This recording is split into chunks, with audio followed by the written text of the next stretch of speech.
Spektrum uvádí Okem boha Hóra.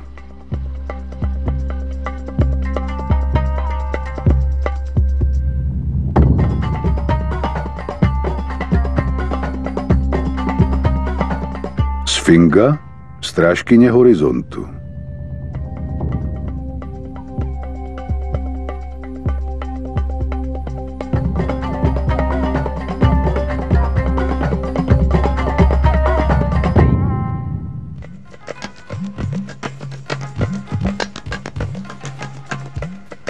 V dnešním díle vám budeme dále vyprávět historii školy mystérií Hórova oka, uzavřené kněžské kasty, představující skutečnou moc v Egyptě. Založili ji kněží, kteří přežili potopu světa a kteří ovládali znalosti ztracené atlantské civilizace. Byly to velmi rozvinuté osobnosti, které prožitou pohromu vnímali jako šanci založit novou civilizaci zasvěcenou duchovnímu rozvoji. Jejich chrámy představovaly živoucí knihy, jež odkrývaly pravdy o Bohu a o vesmíru a tím urychlovali vývoj obyvatel Egypta.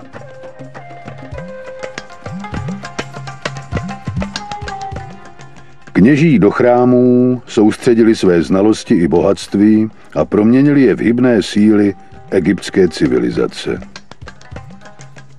Učili lid, že věčná duše se opakovaně vtěluje a člověk tak prochází procesem zdokonalování řízeným Bohem.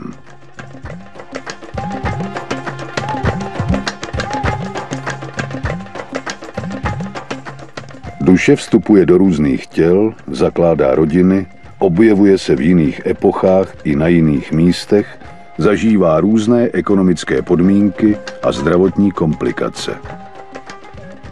K opakovaným reinkarnacím dochází na Zemi, zatímco se sluneční soustava otáčí kolem centra galaxie.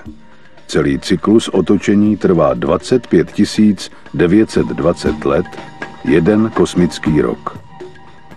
Během této doby ovlivňují mysl člověka energie různých souhvězdí, které podobně jako roční období určují nezbytné podmínky pro rozvoj člověka.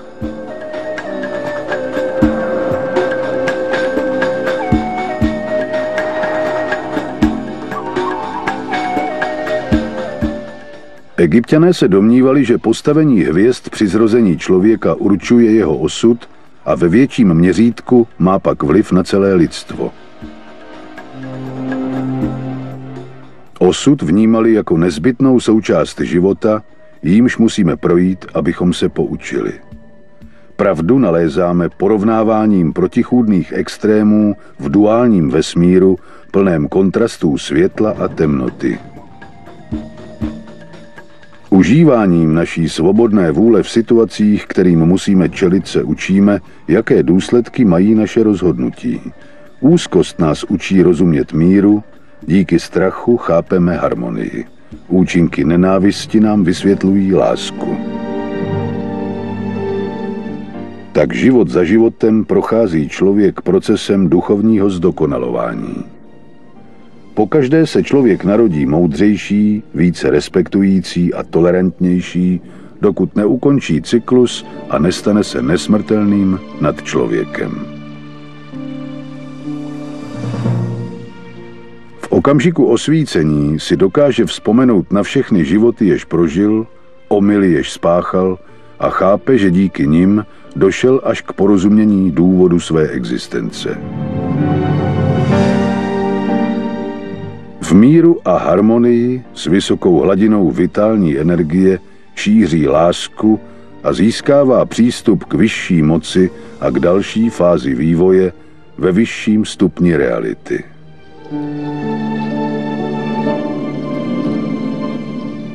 Během procesu vývoje, jímž prošel, se z animálního člověka proměnil ve významného učitele, ve váženou nesmrtelnou bytost, která se může vydat za hranice možností smrtelníků. Dodržování tohoto přístupu k životu umožnilo Egypťanům žít po tisíce let v míru a harmonii, během nichž se vyvinuli v příkladnou civilizaci. Kněží Hórova oka si tyto pravdy ponechávali za zdmi svých chrámů. Proto je v našem dokumentárním seriálu jeden po druhém průběžně navštěvujeme.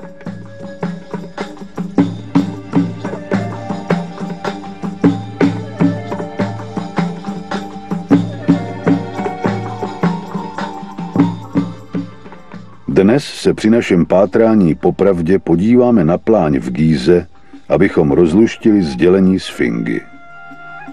Sdělení, jež prostupuje časem, neboť tento kamenný monolit je pro vykladače budoucnosti nezničitelným monumentem.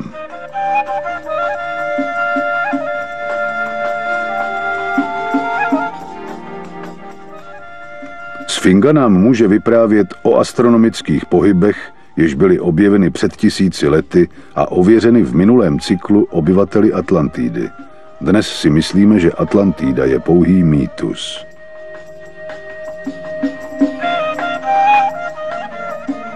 Neměli bychom zapomínat na to, že Platónovo líčení zániku Atlantidy má egyptský původ. Kněží z chrámu Neit ukázali Solónovi záznamy o existenci Atlanty, což je egyptské slovo týkající se vody.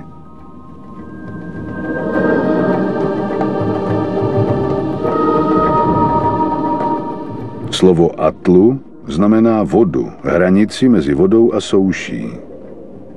Anti znamená rozdělení země. Složené slovo Atlanty znamená země rozdělená vodou. V Platónově příběhu bylo hlavní město Atlantidy Poseidonis překrásným městem tvořeným kruhy souše rozdělenými vodními kanály.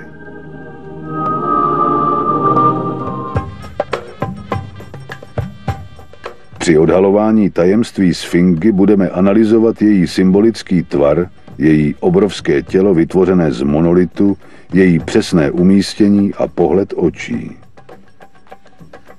Zrekonstruujeme pohyb hvězd po potopě světa, prohlédneme si známky eroze na jejím těle a zamyslíme se nad jejich významem.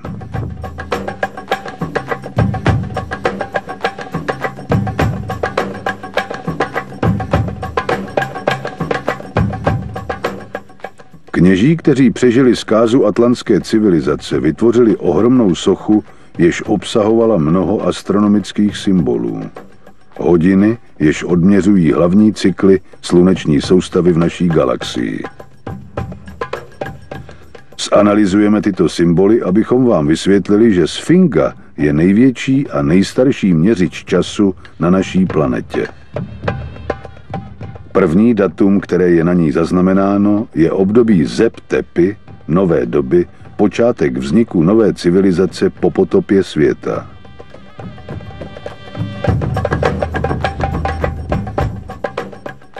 Zeb Tepi je prvním krokem na cestě k zdokonalení celého lidstva. A Sfinga je prvním kamenem na této cestě. Druhé datum označuje poslední celosvětovou katastrofu, jež se odehrála před 13 000 lety a o níž hovoříme jako o potopě světa, protože k ní došlo simultánně na celé planetě. Nešlo o lokální jev omezený pouze na Egypt. Moudří kněží vlastnili záznamy o předchozích katastrofách, z nichž se jedna odehrála v raných počátcích Atlantidy, asi tak před 38 000 lety. Věděli, že katastrofy přicházejí cyklicky a dochází k nim v každém kosmickém roce. Zjistili, že délku jednotlivých cyklů určují hvězdy rozmístěné po celém vesmíru. Výjevy na Sfinze zdůrazňují důležitost velkého kosmického cyklu pro všechny úrovně a všechna měřítka.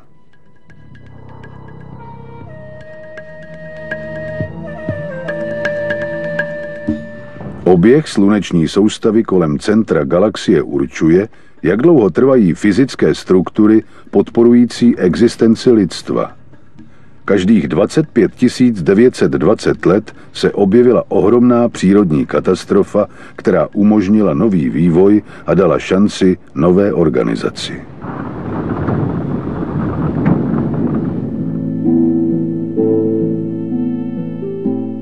Struktury organizující život na Zemi a rozvoj lidstva se pravidelně hroutí. Na konci každého kosmického cyklu dojde k velkým změnám na Slunci, jež mají za následek výrazné klimatické výkyvy, které postupně zničí vše, co bylo na Zemi vybudováno.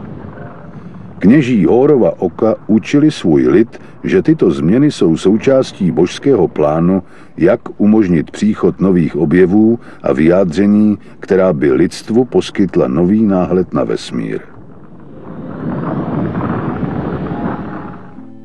Jakoby lidstvo každých 25 920 let vymřelo, aby se znovu zrodilo v dokonalejší formě. Je to ten samý koloběh, kterým prochází člověk, ale pojímán v kolektivním měřítku a v obecnějším vědomí.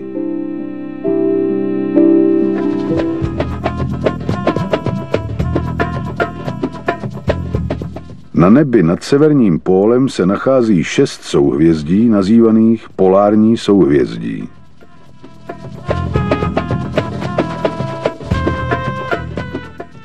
Níže, blíž k rovníku, nalezneme 12 souhvězdí zvěrokruhu. Když zjistíme, jaká polární konstelace a jaká konstelace zvěrokruhu byly v určitou dobu na Zemi, můžeme určit přesné datum.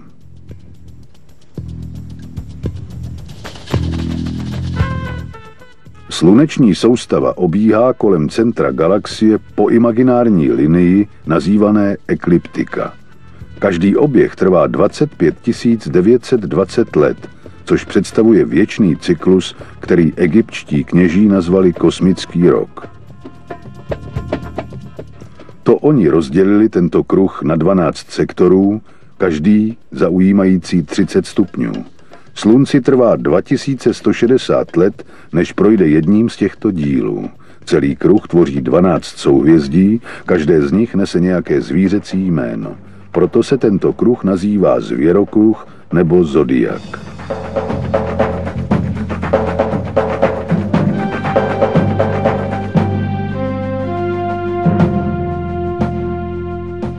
Během této cesty získává planeta Země různé energie od těchto 12 znamení zvěrokruhu nebo od souhvězdí, která vládnou nad lidským osudem v každé reinkarnaci a která určují situace, které musí člověk zažít, aby se poučil.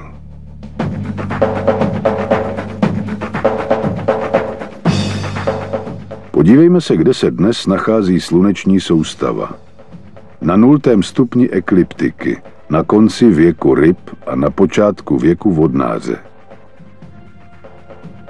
My se teď vrátíme o 180 stupňů.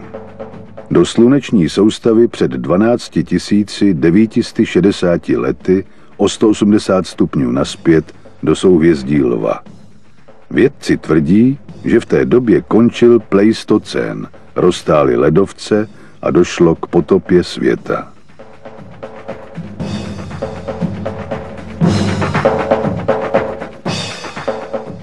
Tvar sfingy spojuje dva symboly, jež představují zodiakální a polární konstelace, lva a člověka, a my díky tomu můžeme určit přesné datum.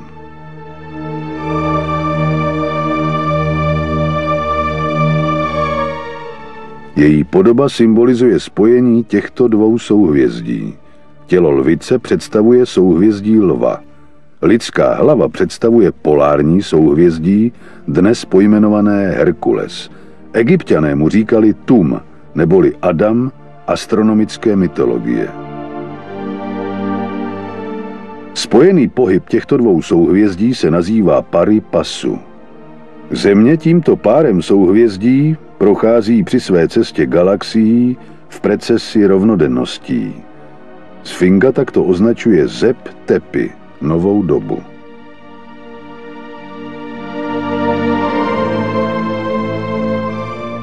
Polárka dostala svoje jméno od postavení nad severním pólem přímo nad páteří Země, její rotační osou.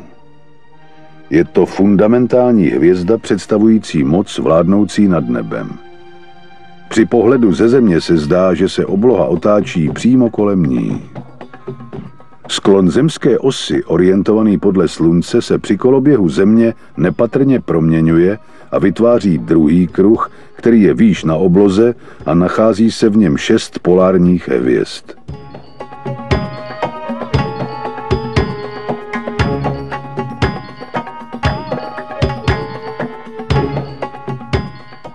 Astronomické znalosti Egypťanů a zděděné záznamy jim umožnily zjistit, že když rozdělí tento druhý kruh na 60stupňové díly, bude zemská osa ukazovat každých 4320 let k jiné polární hvězdě.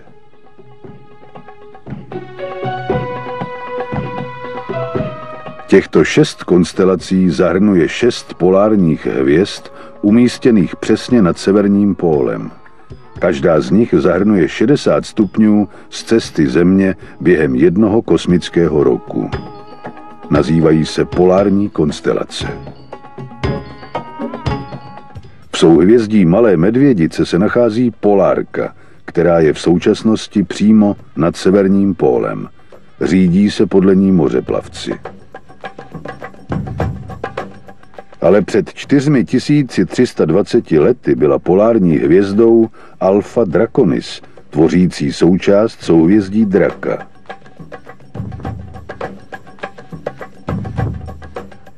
Před 8640 lety byla polární hvězdou jedna z hvězd souhvězdí Herkula, Člověka. Před 12 960 lety v období potopy světa byla polární hvězdou Vega ze souhvězdí Lyry.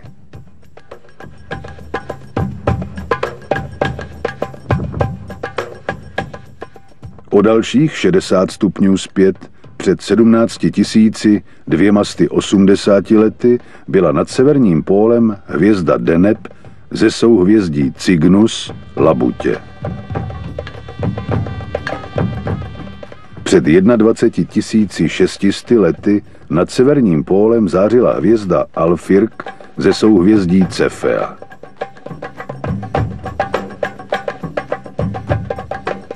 A přesně před 25 920 lety, tedy před celým kosmickým rokem, se nad severním pólem nacházela Polárka ze souhvězdí Malé medvědice, stejně jako je tomu dnes. Člověka průběžně ovlivňují tyto dvě sestavy souhvězdí. 6 v horním kruhu nad pólem a 12 souhvězdí zvěrokruhu. Obě se otáčejí kolem osy umístěné v centru galaxie, osy Koruny.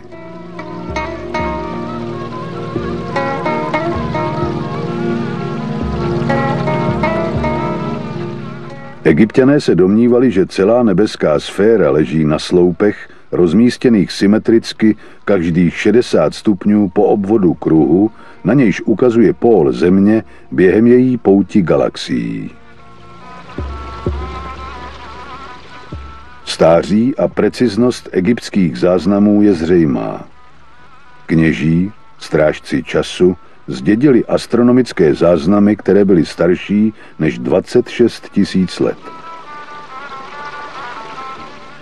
Moderní astronomové ověřili tyto dva okamžiky a pojmenovali je precese rovnodenností, protože vycházejí ze změn v linii rovnodenností, které se potvrdily.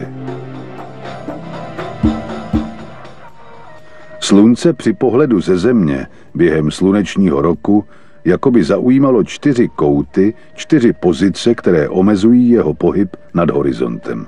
Jsou definovány jako zimní a letní slunovrat a jarní a podzimní rovnodennost. Letní slunovrat 21. června je nejdelším dnem v roce a nejkratší nocí v roce. Naopak zimní slunovrat 22. prosince označuje nejkratší den a nejdelší noc. Jarní a podzimní rovnodennosti představují 2 dny a 2 noci, které trvají shodnou dobu.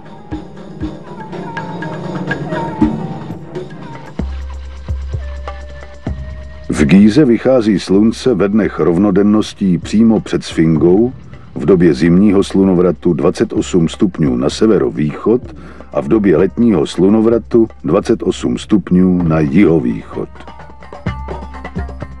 Dny rovnodenností, kdy jsou den i noc stejně dlouhé, představují vyvážení energií světla a temnoty. V tyto dny se otevírají dimenzionální dveře času a prostoru. Proto představují významné dny pro všechny možné kultury. Každý rok se přímka spojující obě rovnodennosti posune o kousek blíž vůči slunci. Každých 72 let o 1 stupeň.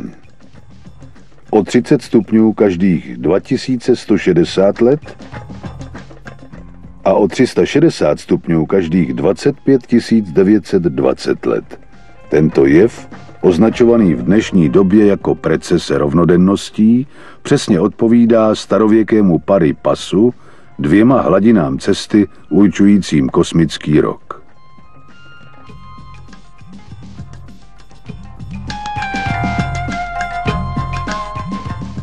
Sfinga, spojující znamení lva s člověkem v souhvězdí Herkula, označuje okamžik těsně po potopě světa, katastrofě, která se periodicky odehrává na konci kosmického roku každých 25 920 let.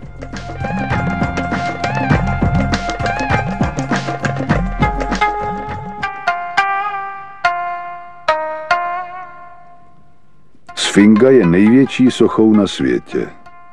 Její ohromné tělo bylo vytesáno z jediného bloku kamene, aby odolávalo nepřízni času dlouhá staletí. Je to obrovský monolit umístěný na pláni v Gíze a dosahující délky 80 metrů, šířky 13 metrů a 20-metrové výšky. Je velká přibližně jako blok domů ve městě. Aby její autoři sformovali její tělo, museli z bloku odtesat velikánské kamenné kvádry, které později využili ke stavbě 2 chrámů před sochou.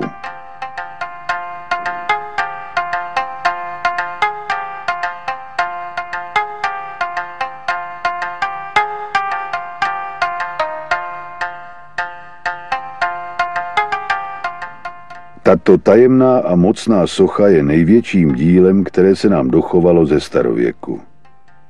Viděla kolem sebe vznikat několik kultur, sledovala, jak se mění a zanikají.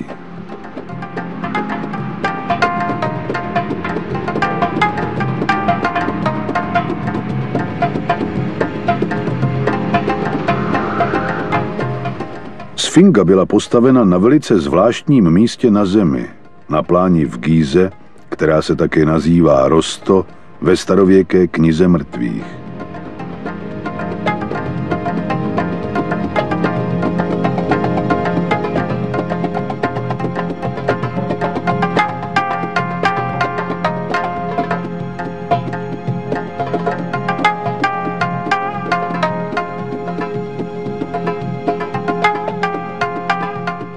Její tělo lvice leží paralelně s rovníkem na 30.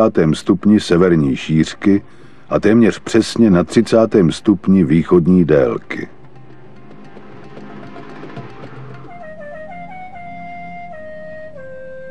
"30 stupňů šířky to znamená, že Sfinga leží na jednom z diamagnetických bodů Země.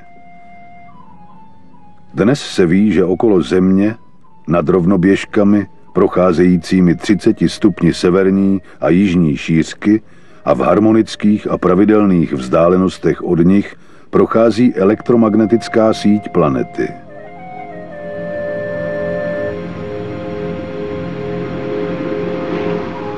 Všechny živé organismy nezávisle na své velikosti mají neuralgickou soustavu, matrici zaznamenávající a harmonicky distribuující energii do celého těla.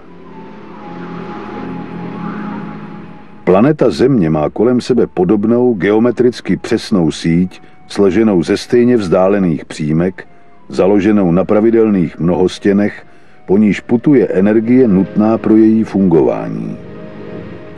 Tyto přímky se nazývají Leeovy a Hartmanovy linie.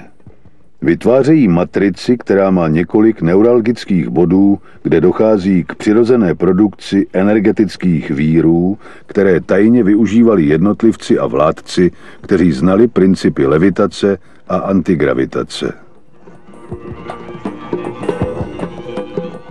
Tyto elektromagnetické víry jsou od sebe harmonicky odděleny a dochází na nich k magnetickým a energetickým anomáliím. V Bermudském trojúhelníku a také v Dračím a Ďáblově trojúhelníku, kde došlo k tajemným zmizením, jsou zmiňované diamagnetické body. Na jiných bodech jsou strategicky rozmístěné pyramidy různých kultur a také vojenské základny několika zemí.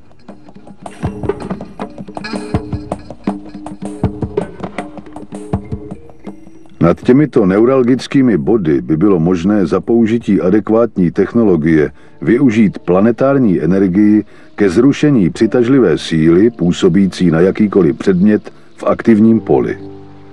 Na těchto bodech již byly prováděny experimenty s prostorovým přenosem. Například Spojené státy provedly tzv. Filadelfský experiment, který roku 1943 uskutečnil Nikola Tesla. V těchto vírech vznikají dimenzionální brány, které se otevírají a zavírají při západu slunce při rovnodennostech. Egypťané rovnodennost považovali za den Mát, bohyně rovnováhy a spravedlnosti. V těchto dnech se konaly speciální obřady, které prováděli členové školy mystérií na pláni v Gíze. Energetický vír využívali při shromáždění potřebných znalostí, kdy knězům, kteří byli na 5. nebo 6. stupni mysli, byla svěřena externí síla, aby mohli vstoupit do vyšší dimenze. Díky znalostem, které Egypťané získali od kněží Hórova oka, postavili velkou pyramidu, aby mohli využívat nevyčerpatelnou sílu země pro duchovní účely. Uvnitř této pyramidy čerpali kondenzovanou energii planety a dosahovali vysokých vibračních frekvencí, pomocí nichž se dostávali do stavu změněného vědomí.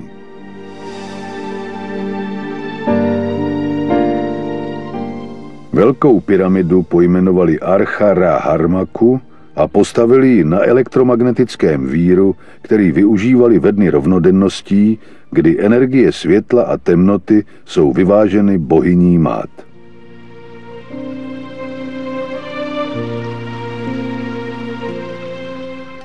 V tyto dny se rodili neteři, výjimeční duchové, Šemsu Hor, čili následovníci Hóra, který tak šířil s jejich pomocí svou lásku a vedl prostřednictvím jejich znalostí o vesmíru lid k vyšším hladinám vědomí.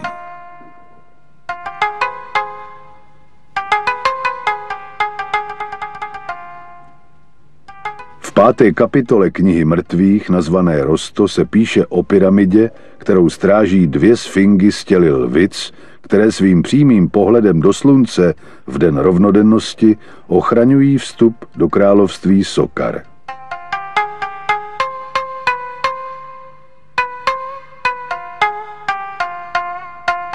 Chodby, jimiž se do něj sestupuje, se podobají těm ve Velké pyramidě. Zde dochází k poslední transformaci Osirida, který byl do té doby ve svém nitru stále člověkem. Zde najde osvícení Horus, kterého promění v nesmrtelného nadčlověka. Lví podoba má s tímto procesem vývoje velmi mnoho společného. Lev je nejvyvinutější zvíře ze všech. Pro Egypťany představoval poslední fázi vývoje zvířecího vědomí na cestě směrem k proměně v člověka. Tato zjištění společně s dalšími faktory dělají z místa, kde se nachází sfinga, něco velice speciálního. Sfinga je víc než pouhá socha a Velká pyramida je víc než pouhá hrobka.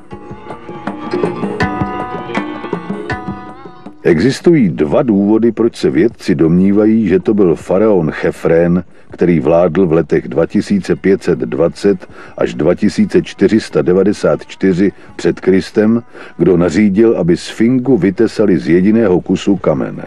Prvním důvodem je, že se domnívají, že její obličej se podobá obličeji černé dioritové sochy Chefréna, která byla zahrabána hlavou dolů v údolním chrámu nedaleko sfingy. Faraonově soše sedí za krkem sokol. Sfingu jsme digitálně upravili, abychom rekonstruovali její původní obličej.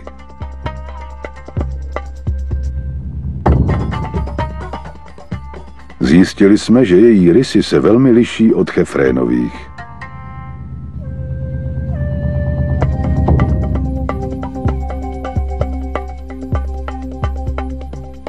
Je známo, že socha nesla jméno Abu Hol a že po několik století měla červenou barvu Egypta.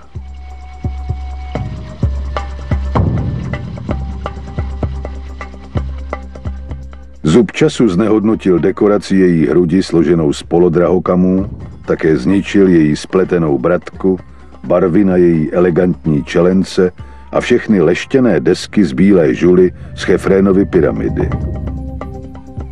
Druhým důvodem je kamenná stéla, která byla nalezena mezi předními tlapami sfingy. Na 13. řádce vytesané v tomto kameni je slovo Chef. Proto tradiční egyptologové přičítají stavbu sfingy Chefrénovi.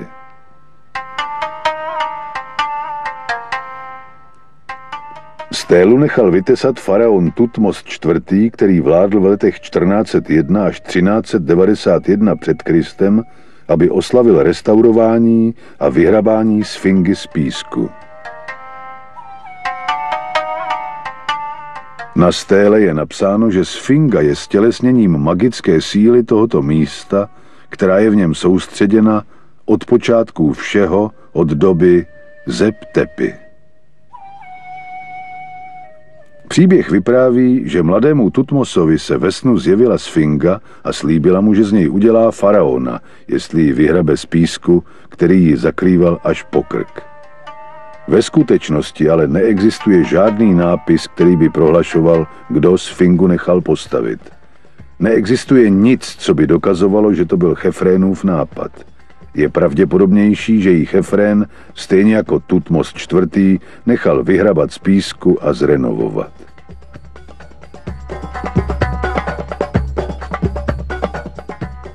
Na jiné stéle nalezené v Gíze, která bývá nazývána inventární stéla, se našel nápis potvrzující, že faraon Cheops, Chefrénův předchůdce, nechal postavit jeden z chrámů před sfingou, což dokazuje, že socha tam již stála a že ji tedy nemohl nechat postavit jeho nástupce. Nicméně tuto stélu tradiční egyptologové neuznávají, protože podle nich není původní a styl jejího písma neodpovídá Cheopsově epoše.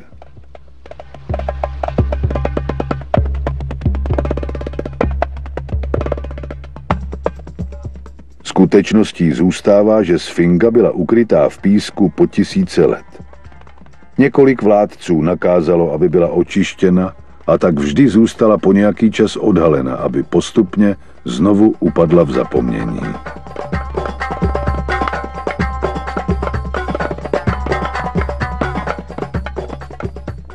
Další záhadou je směr jejího pohledu. Její lidská hlava je otočena k východu a už tisíce let pozoruje každý východ slunce.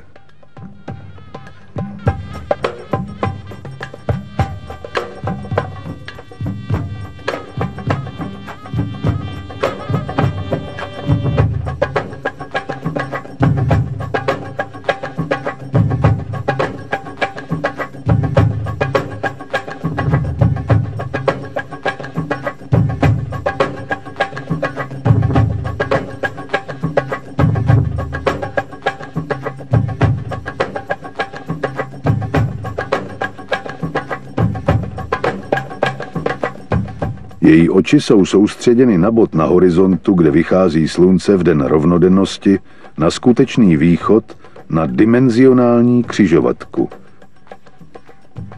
Imaginární přímka procházející sluncem a spojující jarní a podzimní rovnodennost se v dnešní době využívá k měření kosmického roku, precese rovnodenností podle vychýlení jejího úhlu. Ten se každých 72 let posune o 1 stupeň. O 30 stupňů se posune jednou za 2160 let a o 360 stupňů každých 25 920 let. Otočení této přímky vymezuje jeden kosmický rok, cyklus určující lidské reinkarnace a periodické katastrofy. Pomocí stanovení přesné polohy sfingy dokázali američtí vědci sestavit simulaci pohybů hvězd po obloze. Do počítače vložili data o pozici, jakou měla Země na své ekliptice, na dráze kolem sluneční soustavy před 12 960 lety. Ukázalo se, že v té době pohled sfingy, jež je soustředěn na bod na horizontu, ležící přesně na východě na 30. stupni severní šířky, směřoval do souhvězdí Lva, které každou noc zářilo na nebi. Sfinga se dívala přímo před sebe na hvězdy tvořící Lva, znamení zvěrokruhu, jímž v té době procházela Země při své cestě kolem sluneční soustavy, čímž sfinga vysvětlila dobu svého vzniku, svou podobu a umístění. V té době se na horizontu na 90. stupni jižní šířky nacházelo souhvězdí Orion, 9 stupňů od meridiánu spojujícího sever a jih. A hvězda Sirius, nejpodstatnější hvězda Egypťanů, jejíž východ oznamoval příchod záplav na Nilu, byla vidět přímo nad horizontem 14 stupňů nalevo od meridiánu.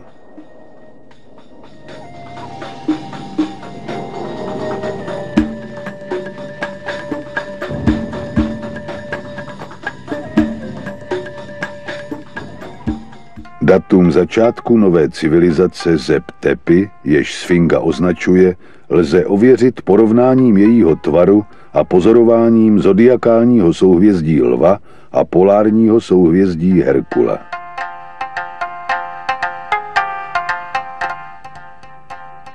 Její oči, které směřovaly k východu slunce v den jarní rovnodennosti a v noci ke hvězdám souhvězdí Lva, ze sfingy dělají přesné astronomické hodiny.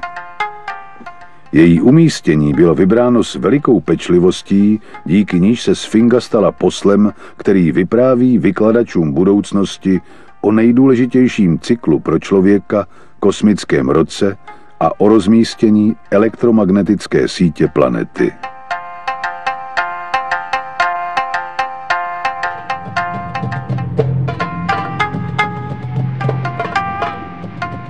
Ještě jeden element sfingy potvrzuje Zep-Tepi, doba, kdy byla sfinga postavena.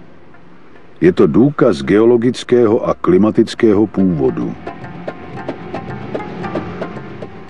V roce 1960 francouzský matematik René Schwaller de Lubitz prohlásil, že tělo sfingy jeví známky eroze způsobené deštěm.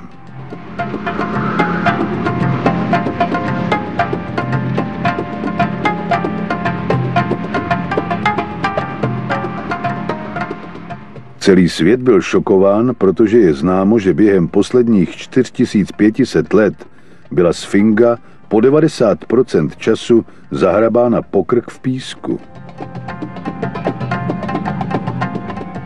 Od roku 2500 před Kristem, který je oficiálně považován za datum jejího postavení, které nařídil faraon Chefrén, jí jen několik vládců nechalo na určitou dobu vyhrabat z písku a zrenovovat.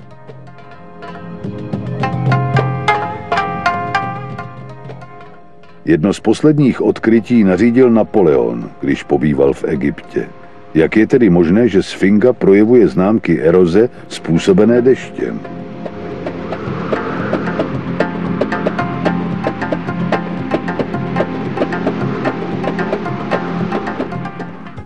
Kromě toho bylo prokázáno, že klima v Egyptě bylo během posledních 4500 let prakticky neměnné. vyprahlé, suché a s malým počtem srážek. Vědci nám tvrdí, že radikální změna klimatu, jež se odehrála koncem pleistocénu, proměnila Egypt postupně v poušť.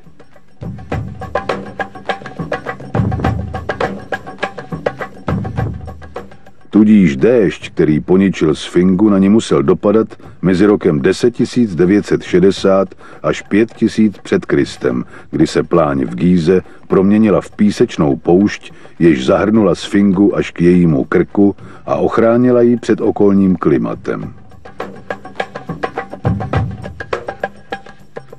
Expedice Bostonské univerzity potvrdila, že jde skutečně o stopy po erozi způsobené deštěm a že hluboké pukliny na soše musí být staré tisíce let.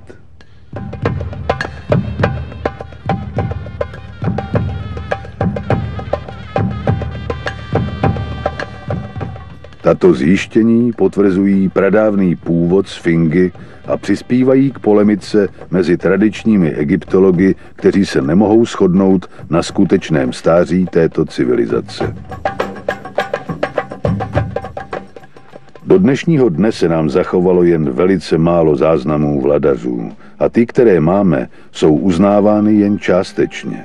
Turínský papyrus a galerie kartuší v chrámu Osirida v Abydosu obsahují jména faraonů, jež současní odborníci uznávají.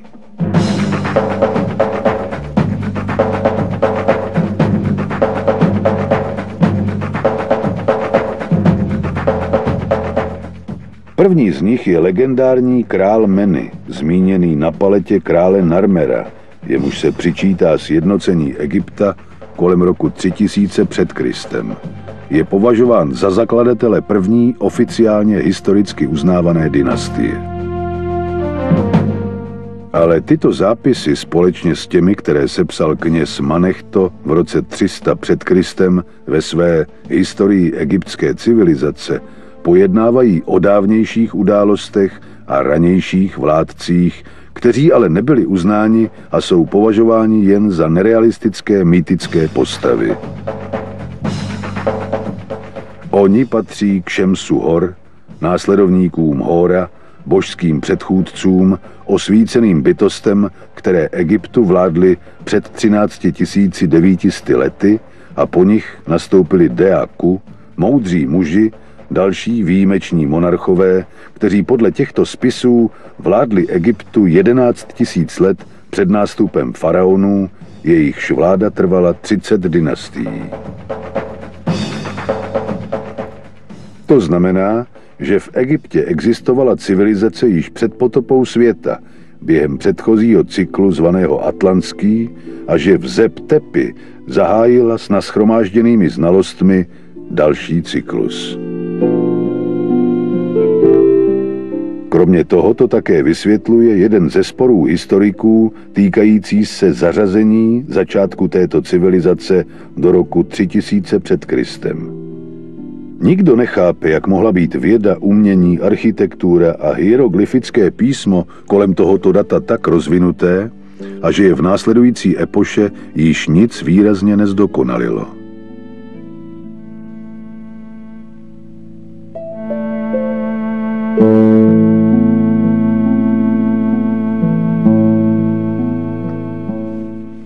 Těžko se dá pochopit, odkud se tak náhle vynořila Sakkára se svými pálenými cihlami, keramickými dekoracemi, harmonickými architektonickými detaily, sloupy a pyramidami, jež přežili tisíciletí.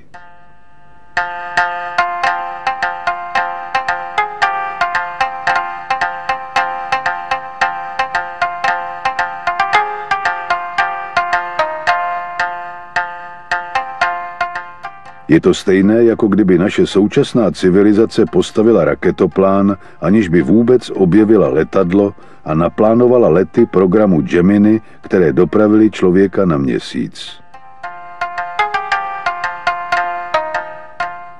Je jasné, že Egypťané zdědili znalosti předchozího atlantského cyklu a že je nejprve vedla kasta kněží na vysoké duchovní úrovni tak, jak to dokládají spisy vladařů, jež se nám dochovaly.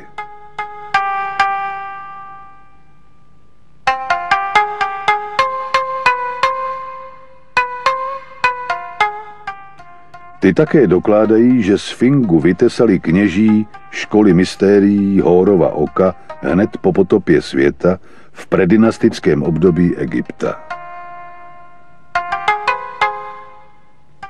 Sfinga je ohromná socha vytesaná z jediného kamene, jež měla odolat mnoha staletím. Její symbolická podoba byla zvolena s tou nejvyšší obezřetností, aby se z ní mohly stát astronomické hodiny. Umístili ji přímo nad elektromagnetickým uzlem Země a její postavení odkazovalo k existenci planetárních sil na místě, kde byla později postavena Velká pyramida.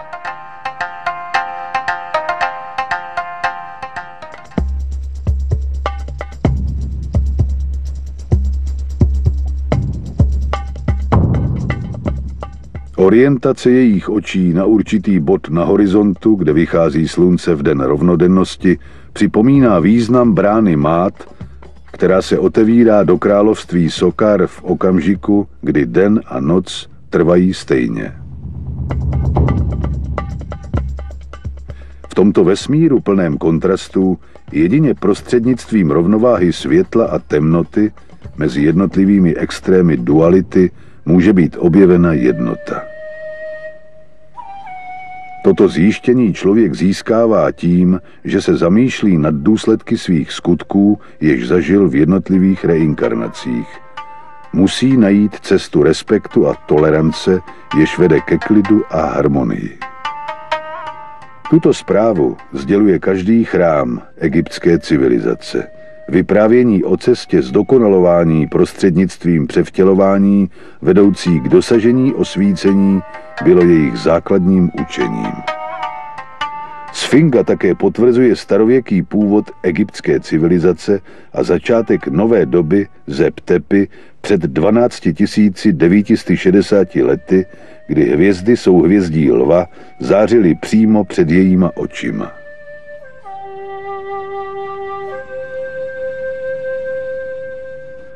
Sfinga vymezuje cyklus kosmického roku, nejdůležitější cyklus pro lidstvo. Potvrzuje, že atlantská civilizace skutečně existovala a že existuje vyšší řád vědění.